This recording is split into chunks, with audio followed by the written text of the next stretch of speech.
요즘 여러분 여호수아서를 묵상하시면서 아주 통쾌한 승전보를 계속해서 듣고 계실 것입니다. 이스라엘 민족이 하나님의 인도하심과 돌보심을 입고서 이집트를 떠납니다. 그리고 이제 기나긴 광야 생활을 거치고서 하나님께서 약속하신 가나안 땅에 입성하게 됩니다. 가나안 땅에 입성하면서 거쳤던 첫 관문 여리고성을 무너뜨립니다. 그리고 아이성을 함락시킵니다. 그리고는 계속해서 가나안 남쪽과 북쪽을 성취하는 그 승리의 이야기가 계속해서 이어지고 있습니다. 그런 면에서 우리가 묵상하고 있는 이 여호수아서의 이야기는 승리의 이야기며 또한 성취의 이야기이기도 합니다. 그렇지만 이 책에 기록된 이스라엘 민족의 승리와 성취는 미완성의 이야기로 끝나게 됩니다. 마치 모세가 느보산에서 저 멀리 가나안 땅을 바라보며 들어가지도 못하고 그 끝을 맞이한 것과 같이 여호수아 또한 하나님의 언약 한가운데에서 경험했던 승리와 성취의 이야기를 to be continued로 종결시켜버립니다. 이 언약의 성취는 다시 사사기를 지나 다윗과 솔로몬의 시대에야 완성이 됩니다. 하나님께서는 이 가나안 땅을 주시겠다는 언약을 저들이 생각했던 것보다 더 긴 시간, 더 많은 시간, 여러 믿음의 사람들을 통해서 이루고자 하셨던 것입니다. 하나님께서는 왜 이렇게 긴 시간, 여러 사람들을 통해서 자신이 맺었던 언약의 성취를 이루고자 하셨을까요? 이 질문의 답은 어쩌면 하나님의 구속사, 하나님의 구원 역사의 핵심이 될지도 모르겠습니다. 그분께서 이스라엘 민족과 맺으신 언약의 열매를 단순한 무력 싸움, 물리적인 전쟁의 승리로 이루고자 하셨던 것은 결코 아니었습니다. 자칫 이 인간들이 행하는 전쟁이라는 이 치고받는 환경에서 인간이 갖고 있던 힘, 인간이 갖고 있던 능력, 그들이 보여준 공로로 하여금 하나님께서 맺으신 언약을 보상하신다라는 오해, 자만 혹은 교만을 하나님께서는 극도로 경계하셨는지도 모릅니다. 여호수아서에 기록된 승리와 성취의 이야기를 우리가 조금 더 구속사적 시각으로 들여다본다면 택함을 받은 이스라엘 민족과 가나안 이방 민족들 사이에서 일어나는 이 창과 칼의 싸움이 오히려 영적 전쟁으로서 기록되고 있는 것을 우리는 묵상해 볼 수 있습니다. 땅을 차지하고자 한 싸움이 아닌 죄악을 굴복시키는 영적 전쟁이라는 것이죠. 이것은 그저 인간들이 갖고 있었던 힘과 창과 칼의 싸움을 넘어서서 죄와 의의 싸움으로 확장되는 것입니다. 우리가 구원을 얻기 위해서 필수적으로 우리의 영혼을 준비시켜야 할 것이 있는데 그것은 그리스도의 영을 우리 가운데 초대하고 거하시도록 우리의 삶을 굴복하는 것입니다. 그러나 그리스도의 영은 죄와 함께 거하실 수 없기에 우리는 우리 안에 있는 죄를 말끔하게 청소하고 제거해야만 하는 것입니다. 이스라엘 백성 또한 동일한 입장이었을 것입니다. 하나님께서 땅을 주시고자 약속하셨는데 그 땅이 죄악으로 얼룩져 있다면 그 죄를 청소하는 것은 물론이거니와 그 근원을, 그 뿌리를 완전히 제거하고 다시는 그 죄악이 저들의 삶과 영혼 가운데 침범하지 못하도록 그 뿌리를 박멸하는 것이 바로 여호수아의 가나안 정복 전쟁이었던 것입니다. 여호수아서는 표면적으로는 이방 민족을 정복하고 굴복시키는 승리와 성취의 이야기인 동시에 하나님을 믿는 믿음과 순종, 하나님께서 우리로 하여금 마땅히 바라시는, 마땅히 기대하시는 정결함으로써 우리 앞에 놓여 있는 죄악들을 완전히 제거하고 싸우는 이야기임을 우리는 이 묵상 중에 발견해야 할 줄로 믿습니다. 결코 죄가 우리 삶과 영혼 가운데 역사하지 못하도록 여호수아가 그의 손에서 단창을 놓지 않고 지독하리만큼 아이성의 주민들의 숨통을 끊어 놓았던 것처럼 우리는 우리 주변에 하나님께서 증오하시고 하나님께서 거부하시는 죄악을 완전히 말살하고 제거해야만 할 것입니다. 자, 그렇다면 오늘 주신 본문을 통해서 우리가 죄를 대면하는 태도를 어떻게 가져가야 할지 한번 나눠보기로 하겠습니다. 첫 번째, 죄 앞에 냉정함을 유지하라입니다. 그러나 그 앞에 꼭 붙어야 할 게 있습니다. 여호와로 힘입어 죄 앞에 냉정함을 유지해야 된다는 것입니다. 여러분, 계속 이 여호수아의 승리의 이야기는 우리로 하여금 아주 승리감을 고취시킵니다. 하나님의 도우심과 인도하심이 이스라엘 백성들로 하여금 매번 승리를 허락하기 때문입니다. 그런데 하나님께서는 유난히 가나안 이 원주민들과 전리품을 취하는 일에 대해서 결코 허락하지 않으시고 자비를 베풀지 않으십니다. 여리고 성도, 아이 성도 결코 그 누구도 그 무엇도 살려둬서는 안 된다고 아주 단단히 경고하십니다. 이스라엘의 군대 장군이었던 여호수아로서는 단 하나의 생명도, 그 어떤 진귀한 물건도 남기지 않고 철저하게 멸절해야만 했던 것이죠. 우리가 하나님의 자녀로서 이 본문을 묵상한다면, 구원받은 하나님의 자녀로 묵상한다면 하나님의 함께 하심이 이스라엘 민족에게 연일 승리하신 것으로 기쁘고 신이 나는 일입니다. 그렇지만 자비의 하나님이시며 그토록 붉은 죄를 가졌던 우리들마저 용서하신 사랑의 하나님께서 왜 가나안 원주민의 생명을 단 하나도 남겨두지 않기를 원하셨을까요? 그 이유는 가나안의 사람이든 물건이든 그 안에 존재했던 모든 것들이 저들의 하나님을 향한 믿음, 이스라엘의 하나님을 향한 믿음, 하나님과의 관계를 위협하고 도전하는 범죄함의 근원이었기 때문입니다. 여호수아가 그런 죄악의 근원을 마주하고 그것들을 대하는 태도는 냉정함이었습니다. 결코 인정에 휘말리거나 이 쓸만한 것들을 제거해야 할 만한 그 아쉬움, 손에 수많은 피를 묻혀야 한다는 두려움에 마음이 결코 영원하게지지 않았습니다. 오히려 그는 여호와로 힘입어 담대하고 냉담하게 그리고 냉정하게 이 죄악의 근원을 대면합니다. 여호수아서 10장 25절 말씀입니다. 여호수아가 그들에게, 이 이스라엘 민족에게 이르되 두려워하지 말며 놀라지 말고 강하고 담대하라. 너희가 맞서서 싸우는 모든 대적에게 여호와께서 다 이와 같이 하시리라 하고, 이 죄를 대면하고 있는 여호수아의 이 담대함이 여호와를 힘입어 있다는 것을 우리는 발견할 수 있습니다. 여호수아가 여리고성을 함락시킨 이후 아이성을 점령할 때 한 차례 패배의 고배를 마십니다. 이 가나안 땅의 랜드마크, 그 누구도 쉽게 넘보지 못하는 난공불락의 여리고성을 무너뜨렸는데 아이성을 무너뜨리려 하는 이스라엘의 기세가 아마 엄청났을 것입니다. 그러나 저들은 아이성 전투에서 아무것도 하지 못하고 후퇴하게 됩니다. 그 이유가 무엇이었을까요?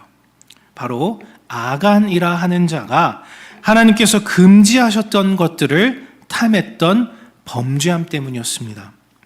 아간의 범죄함은 그저 단순하게 볼 수 있는 것들이 아닙니다. 물질을 탐했다는 그 단순성이 있는 것이 아니고, 그가 냉정하게 하나님께서 끊어내고 멸절시키고 제거해야 한다는 죄악을 냉정하게 대하지 못한 이유였습니다. 그리고 하나님께 순종하기보다 그 죄악을 갖기를 더욱더 탐한 죄악이었던 것입니다. 이 일이 있은 후 여호수아는 하나님의 명령에 따라 아간을 정죄했습니다. 정죄해야만 했습니다. 이 사건 또한 이스라엘 민족 내부에 머물러 있던 죄의 불씨를 냉정하게 완전히 끊어낸 결단이었던 것이죠.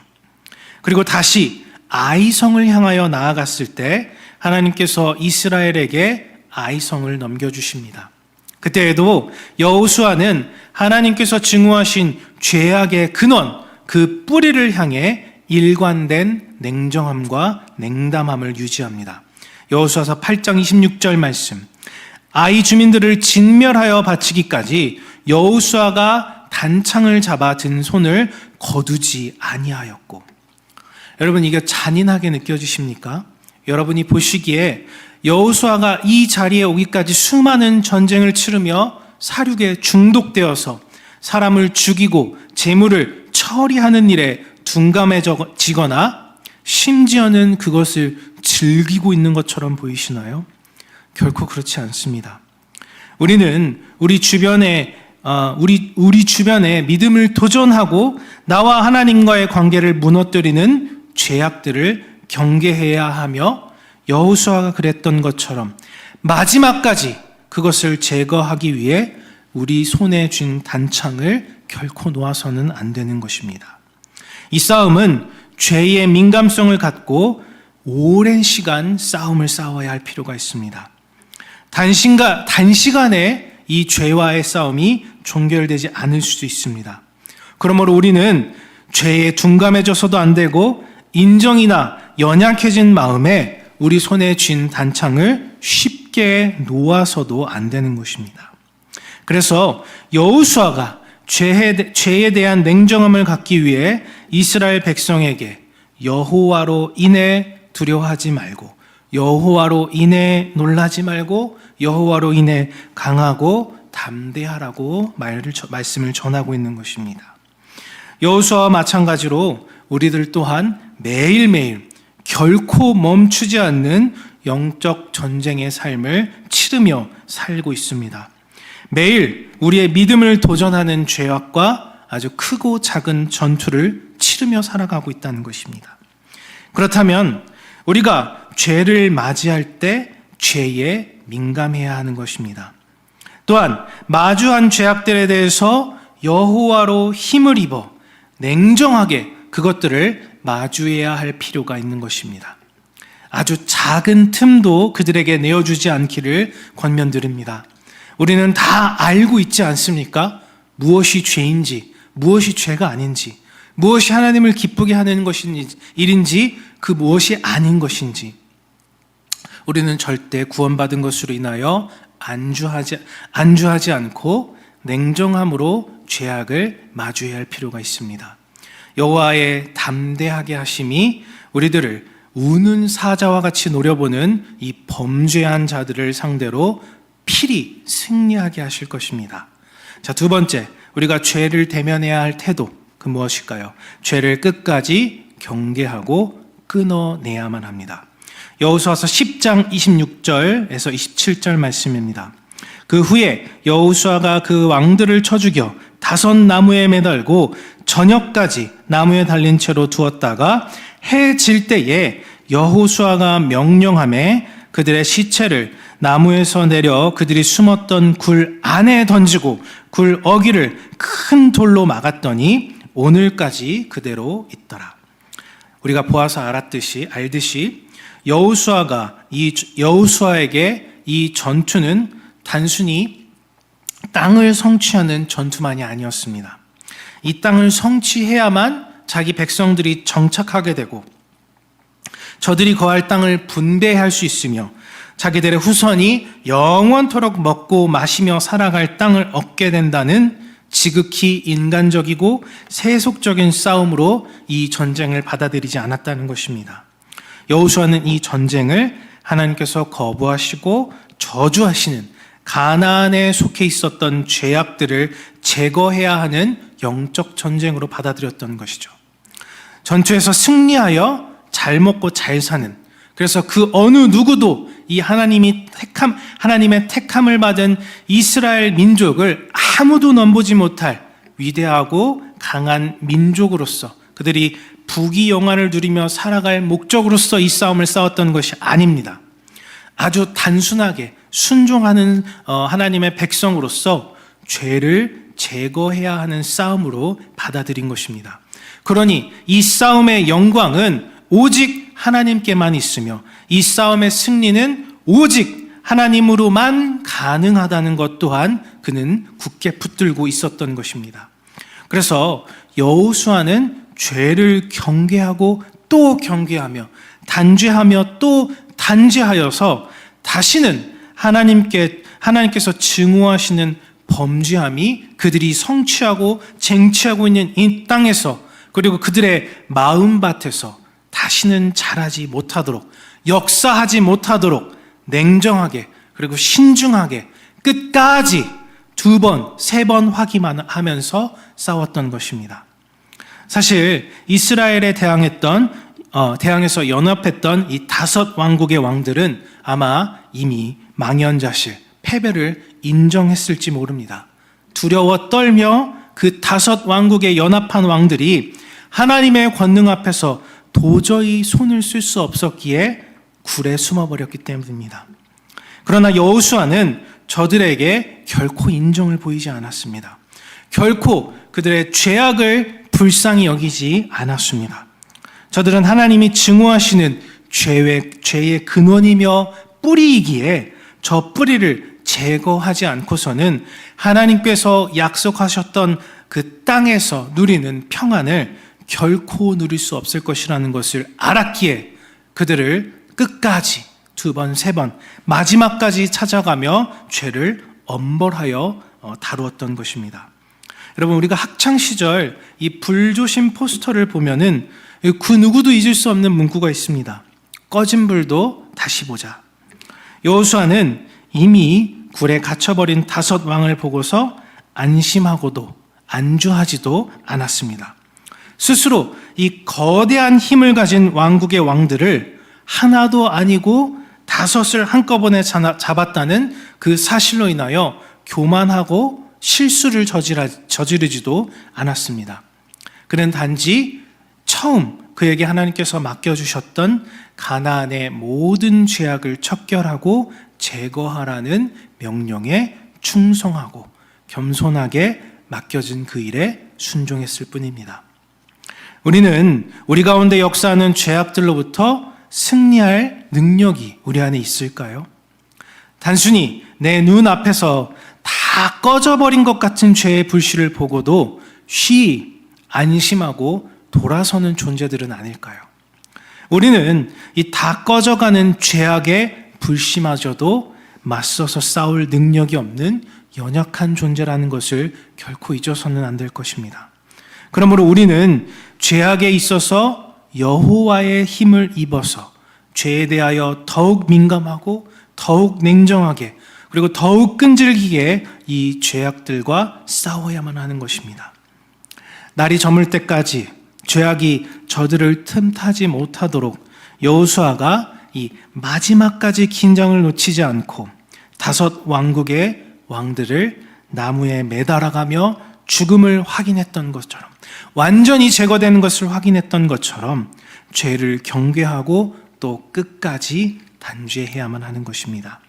그래서 여호수아는 죄에 대한 민감함을 갖도록 하나의 역사적인 기록을 남깁니다. 여호수아서 10장 27절 말씀, 해질 때에 여호수아가 명령하매 그들의 시체를 나무에서 내려 그들이 숨었던 굴 안에 던지고 굴 어귀를 큰 돌로 막았더니 오늘까지 그대로 있더라. 여호수아는 범죄한 자들, 죄악의 근원을 제거한 날을 기억하고 기념하고자 저들의 시체를 던져둔 그 굴에 돌을 굴려 세워줍니다. 죄악이 이 땅 가운데 끊임없이 역사하고 있으며 2번 다시 그것들이 우리 가운데 역사하지 못하도록 이 날을 기념하는 것입니다.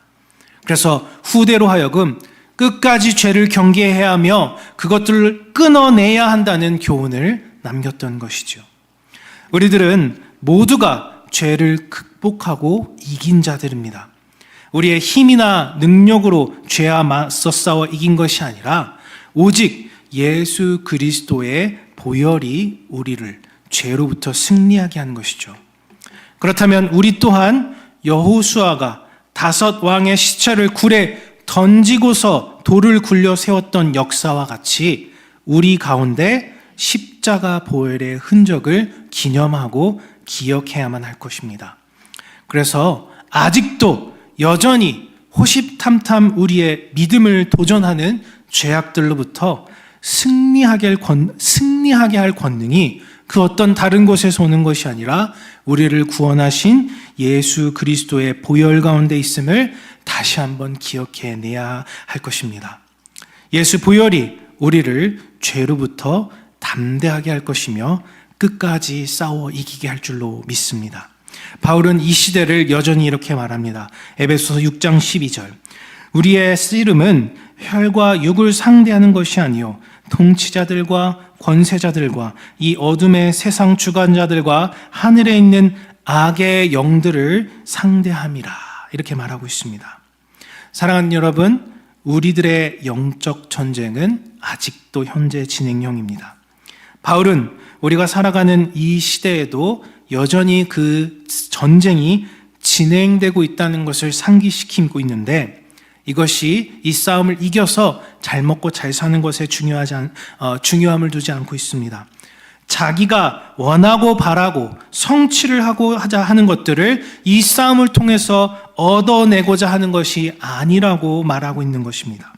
우리는 우리의 믿음을 공격하고 나와 하나님과의 끊어낼 수 없는 그 관계를 무너뜨리려 하는 죄악들로부터 그 죄악들의 도전으로 하여금 싸우는 영적 전쟁을 그리스도의 보혈로서 그리스도께서 다시 오는 그 날까지 싸워야 함을 기억하시는 여러분 되시기 바랍니다. 오늘 하루도 그 예수 보혈이 여러분의 삶에서 역사하기를 축복합니다. 기도하겠습니다. 아버지 하나님, 우리를 구원하여 주신 주의 보혈을 우리가 잊지 않기를 소망합니다. 여전히 우리 가운데 죄의 영향력 가운데 있으며 우리는 예수 그리스도의 십자가 보혈이 아니고서는 결코 이 영적 싸움에서 승리할 수 없다는 사실을 기억하고 있습니다. 우리 가운데 하나님의 영이 함께하여 주셔서 이 보혈의 능력이 우리를 승리하게 한다는 사실로 날마다 승리하며 살 수 있도록 결코 죄에 무릎 꿇지 않도록 주여 인도하여 주시옵소서. 오늘 하루도 그 보혈로 살기를 소망하며 이 모든 말씀 살아계신 우리 주 예수